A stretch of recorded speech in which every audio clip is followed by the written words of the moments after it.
Good morning students. अब तक हमने वर्ण वर्गीकरण, शब्द वर्गीकरण और वाक्य वर्गीकरण कर लिया है, जिसमें हमारे लगभग इस यूनिट के सभी टॉपिक्स हो गए हैं।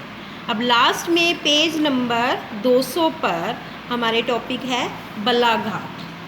बलाघात का मतलब होता है, ये बना है बल प्लस आघात से मिलकर, यानी कि जब हम कोई भी शब्द बोलते हैं तो उस शब्द के अंदर जिस अक्षर पर जो बल दिया जाएगा उसे हम उस शब्द का बलाघात कहते हैं।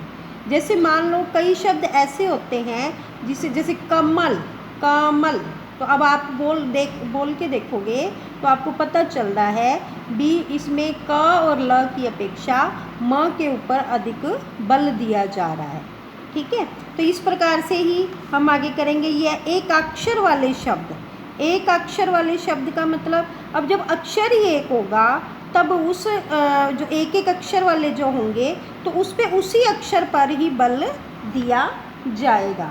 जैसे जल, यह, वह, जो, सो, यानी कि उसी अक्षर पर बल दिया जाना एक अक्षर वाले शब्द कहलाते हैं। उसके बाद है एकाधिक अक्षर वाले, यानी कि एक से अधिक अक्षर वाले शब्दों में जब सभी ह्रस्व होते हैं, छोटे होते हैं, तो बलाघात हमेशा अभी अंतिम से पूर्व शब्द अक्षर पर दिया जाता है। अंतिम से पूर्व शब्द अक्षर को कहते हैं उपांत्य। ठीक है, उपांत्य का मतलब अंतिम से पहले। ठीक है, जैसे अभी मैंने एग्जाम्पल बताया कमल, तो इसमें म पे दिया जा रहा है। जलज, तो इसमें ल पे दिया जा रहा है। ठीक है, और उसके बाद अगणित, अगणित आप बोलोगे तो इसमें त से पहले अन पर बल दिया जाता है। ठीक है, तो ये हमने ध्यान रखना है।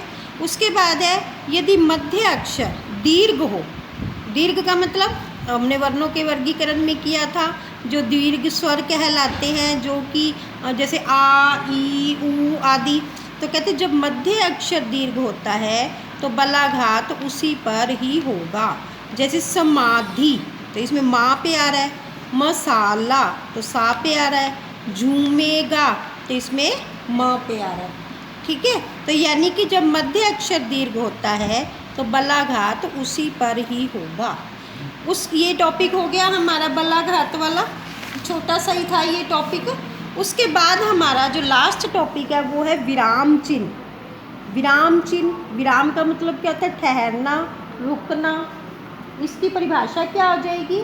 यानी कि जब कोई भी बात हम वाक्य के अंदर बोलते हैं तो उसमें थोड़ा बहुत ठहराव होना आवश्यक है। जब ठहराव होगा तभी हमें उस बात के बारे में समझ आ जाएगी। यानी कि जब हम किसी भी प्रकार के चिन्हों का अगर प्रयोग नहीं करेंगे तो हमें पता ही नहीं चलेगा भी पूरे पेज के अंदर कहाँ पर एक वाक्य की समाप्ति हो रही है, कहाँ पर हमें बोलते समय रुकना है, कहाँ पर हमें लिखते समय रुकना है, कहाँ पर हम पूर्ण विराम लगाएं, कहाँ पर थोड़ी देर रुकना है, कहाँ पर अधिक देर रुकना है। तो यानी कि ये सभी चिन्ह क्या कहलाते हैं? विराम चिन्ह। ठीक है, तो इसकी परिभाषा क्या हुई? वाक्य में कही गई बात को समझने के लिए बीच में रुकना ही विराम चिन्ह कहलाता है। उसके बाद जैसे मान लो है रोको मत जाने दो। ठीक है, यहाँ पे मैंने मत के बाद चिन्ह लगाया है, रोको मत जाने दो, रोको मत जाने दो। अब देखो यहाँ पे रोको के बाद लगा है, यहाँ पर रोको मत के बाद लगा है, मत के बाद लगा है, तो दोनों में अंतर आ जाता है अर्थ में। यहाँ पे हमने कहा भी रोको मत, यानी किसी भी प्रकार से उसे रोको मत जाने दो, और यहाँ पे कहा रोको उसे जाने मत दो। अर्थ आ गया ना, दोनों में अंतर आ गया। जैसे अब इसमें मैं आपको सबसे पहले बता रही हूँ पूर्ण विराम के बारे में। तो पूर्ण विराम का प्रयोग मतलब वाक्य की समाप्ति पर किया जाता है। जैसे श्याम पढ़ता है, तो वहाँ पर हम इस पूर्ण विराम का प्रयोग करेंगे, तो इसको हम क्या कहेंगे? वाक्य की समाप्ति पर।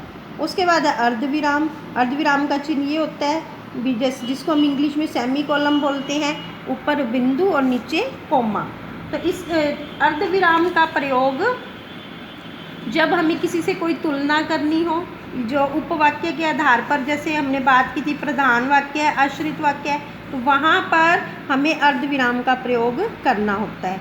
जैसे मान लो मैं आपको एग्जाम्पल बताती हूँ भी, चांदी एक बहुमूल्य धातु है पर लोहे का भी कम महत्व नहीं है।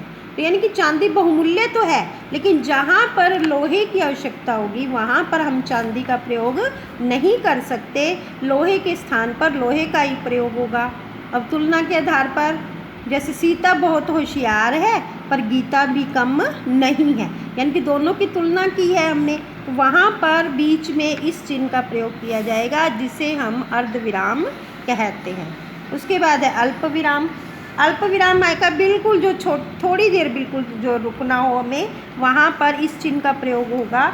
जैसे मान लो हम कह देते हैं जब हमने दो या दो से अधिक व्यक्तियों की आपस में बात करनी हो तो हम क्या करेंगे, जैसे राधा, मोहन और श्याम दिल्ली गए हैं, तो राधा के बाद ये अल्प विराम लगेगा, मोहन और श्याम दिल्ली गए हैं, तो वहाँ पर हमें और लगा दिया, तो वहाँ पर अल्प विराम की आवश्यकता नहीं है।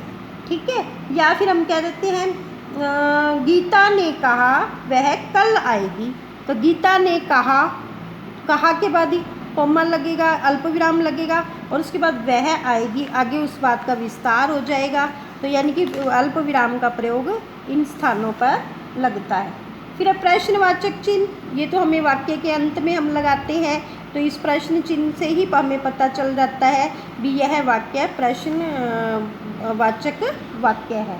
ठीक है। जैसे तुम्हारा नाम क्या है, तुम बाजार कब जाओगे, तुम कहाँ जा रहे हो, तो अंत में प्रश्नवाचक चिन्ह का प्रयोग किया जाएगा। उसके बाद है विस्मयादि बोधक चिन्ह, ये जो हम एक पूर्ण विराम के नीचे बिंदु लगाते हैं, यानी कि जब हमें कोई तत्काल ही कोई हैरानी हो, सरप्राइज जैसे कहते कोई किसी प्रकार की कोई खुशी मिले, कोई दुख मिले, किसी प्रकार से हमें, यानी कि यहाँ पर ये चिन्ह तभी प्रयोग होगा जब हमें उसी समय हमने कोई भी अपने मन के विचारों को प्रकट करना हो। जैसे हम कहते वाह कितना सुंदर दृश्य है, तो यानी कि हम कहीं पे गए, वहाँ पर वाह के बाद इसका चिन्ह का प्रयोग हो जाएगा। ठीक है। फिर योजक चिन्ह। योजक चिन्ह जो हम दो शब्दों के बीच में और, एवं, तथा, या के स्थान पर जिस चिन्ह का प्रयोग करते हैं, जैसे समास में हम ये इस चिन्ह का प्रयोग करते हैं द्वंद्व समास में, तो वहाँ पर योजक चिन्ह का प्रयोग होगा। जैसे माता पिता, तो माता और पिता ना लिखकर हम इस योजक चिन्ह का प्रयोग कर सकते हैं। लाभ हानि, लाभ और हानि के बीच में योजक चिन्ह का प्रयोग हो जाएगा।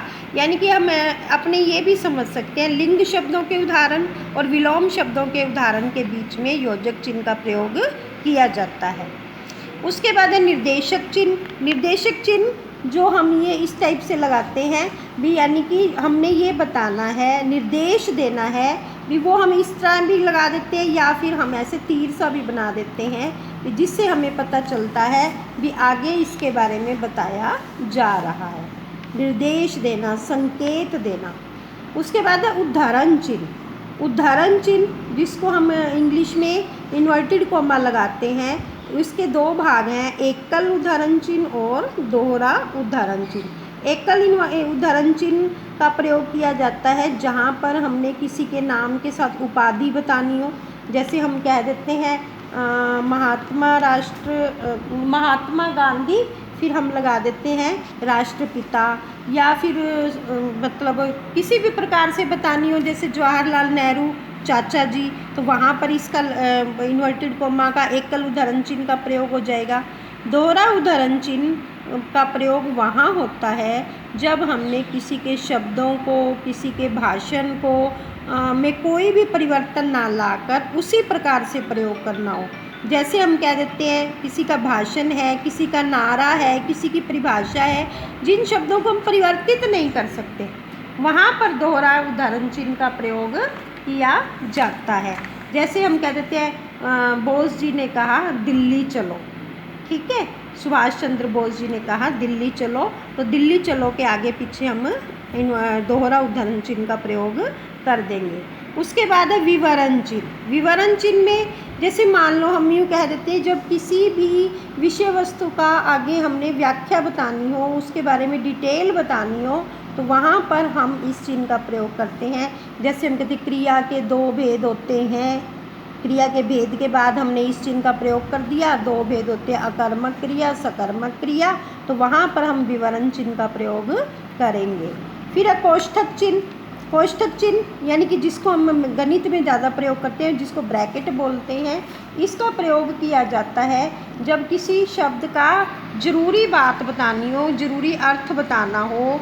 जैसे इसका प्रयोग वैसे बोलते समय तो नाटक में अधिक किया जाता है।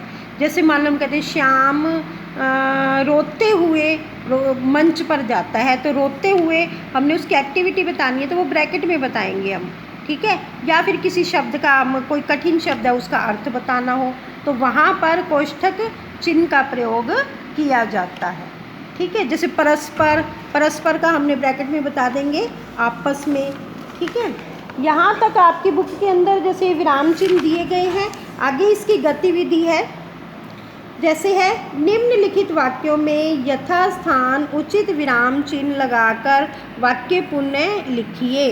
अभी देखो बीए पास, एमएलए तो बहुत मिल जाएंगे, तो बीए का मतलब बैचलर ऑफ आर्ट्स, तो यहाँ पर ये डॉट का प्रयोग होगा, यानी कि जो लाघव चिन्ह है उसका प्रयोग होगा। एम के बाद भी लगेगा, एल के बाद भी लगेगा, ए के बाद भी लगेगा, ठीक है। एमएलए, उसके बाद 4 वेद हैं, तो यहाँ पर विवरण चिन्ह का होगा, तो हम ये विवरण चिन्ह का प्रयोग करके फिर उसके 4 वेद हैं। ऋग्वेद के बाद अल्पविराम यजुर्वेद, सामवेद और अथर्ववेद, और बाद में लास्ट में पूर्ण विराम लगता है, ऊपर वाले में भी लगेगा, बहुत मिल जाएंगे के बाद। फिर उसके बाद है अरे तुम जा रहे हो, तो अरे के बाद अल्पविराम का प्रयोग, तुम जा रहे हो, तो यहाँ पर पूर्ण विराम का प्रयोग। क्या यह है आपका पुत्र है, ये प्रश्नवाचक चिन्ह लगेगा क्योंकि प्रश्न पूछा जा रहा है। फिर दिल्ली चलो सुभाष चंद्र बोस का नारा है, तो दिल्ली चलो पे दोहरा उद्धरण चिन्ह और यहाँ पर अल्प विराम, और उसके बाद ये आ जाएगा सुभाष चंद्र बोस का नारा है, लास्ट में आ जाएगा पूर्ण विराम। तो यहाँ तक हमारा ये टॉपिक हो। अब आपको कल या मंडे को मैं करवाऊँगी त्रुटियाँ निदान एवं उपचार, और उसके बाद आपके ये जो अभ्यास प्रश्न है इसके बारे में मैं आपको बता दूंगी। फिर आपकी ये यूनिट कंप्लीट हो जाएगी। 1 दिन का काम रह गया आपका। मुझे आशा है आप साथ साथ ज़रूर कर रहे होंगे। Thank you.